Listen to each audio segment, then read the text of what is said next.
Last week, I talked a bit about the whole idea of transitioning in your 30s, and I also talked a bit about my work history and some of the jobs that I had before I began this journey.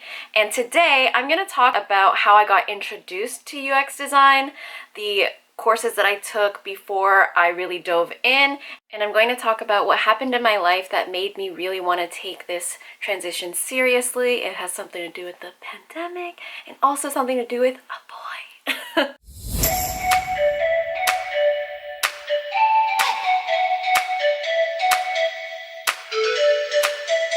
Hi everyone! As you know, my name's Karen and I'm trying to transition into UX design just like you.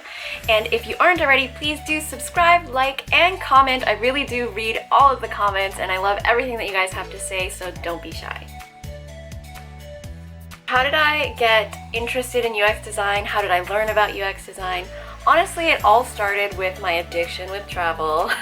I love traveling. I'm a travel junkie.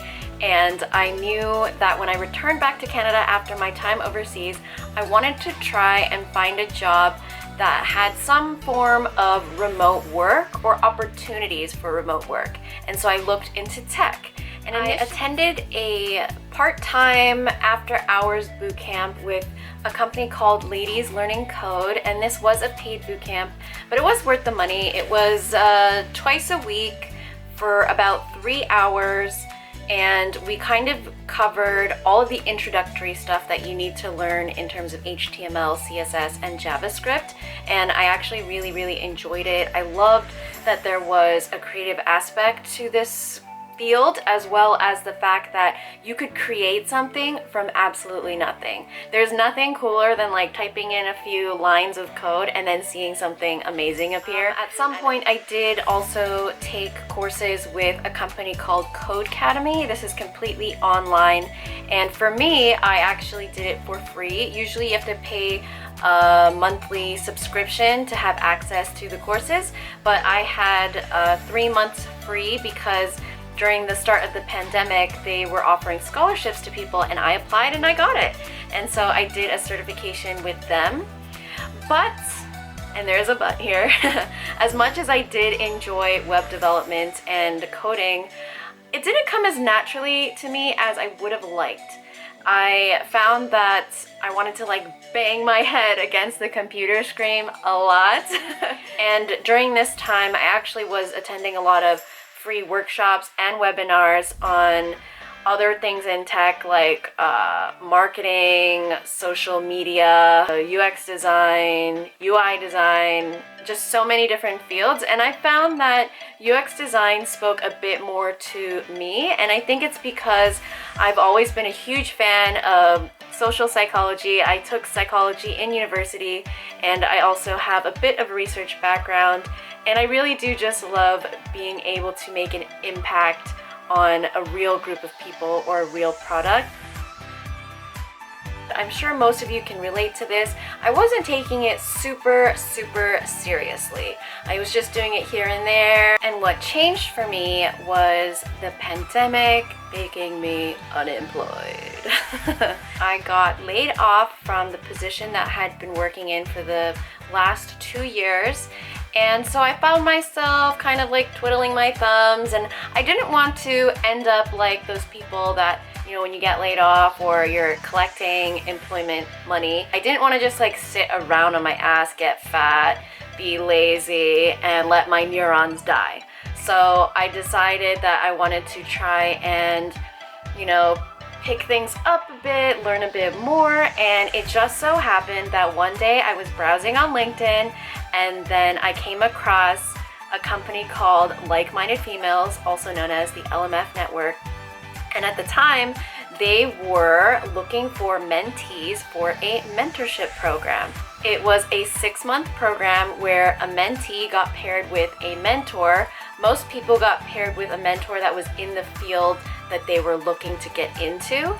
For me, I actually was not paired with a UX designer. I'm assuming it's because they didn't have any, but it didn't matter because my mentor still gave me that push that I needed to pursue my goals, to look into boot camps, to decide if this was a career that I wanted for myself. She helped me battle with imposter syndrome, and she also helped motivate me in my career development. I found that it was really useful.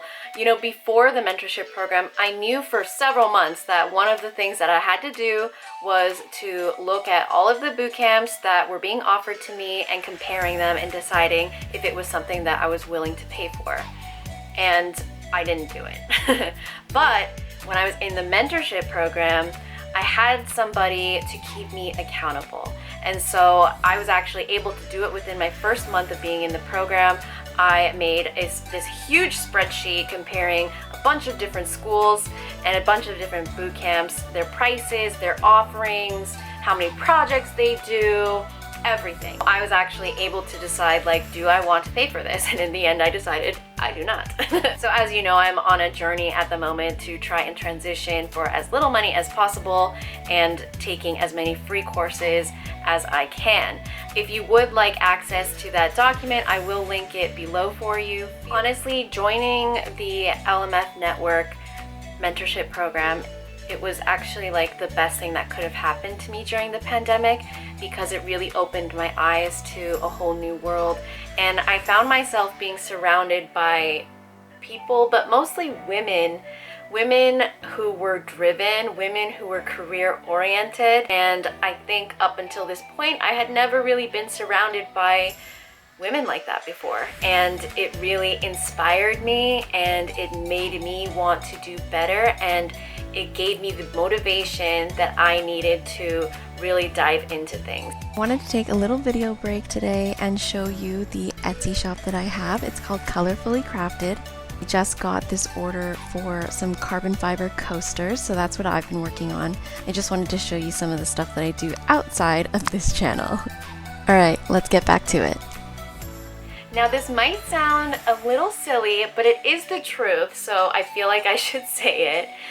The thing that actually really lit the fire under my ass in terms of trying to push myself and build myself up and level up was actually heartbreak.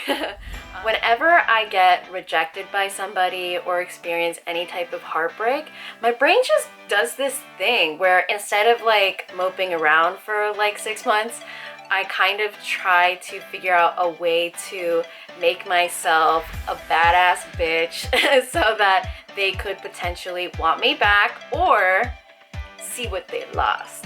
I really do think that the universe was listening to me and decided to give me that push that I needed, because around this time I also discovered that Google was going to be launching a free UX design professional certificate. Unfortunately though, this program was not going to be launched for several months, so I kind of was like, okay, well, what am I going to do in that time? So I looked into other courses, and I found that Coursera had courses with the University of Michigan, and they also offered a certification, so I just decided to do that while I was waiting for the Google one. And now I'm trying to do both, and honestly it's going great. I'm learning a lot, building my portfolio, connecting with you guys, and trying to network as much as possible, and just trying to set the foundations so that when I do eventually job hunt, I am set up pretty nicely.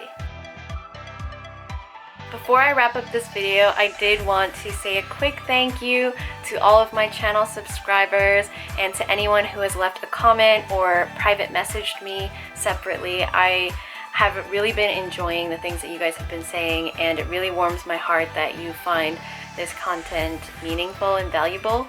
It motivates me to want to create more things for you, and it also makes me feel less alone in this whole career transition. So thank you so much, and I will see you guys next time.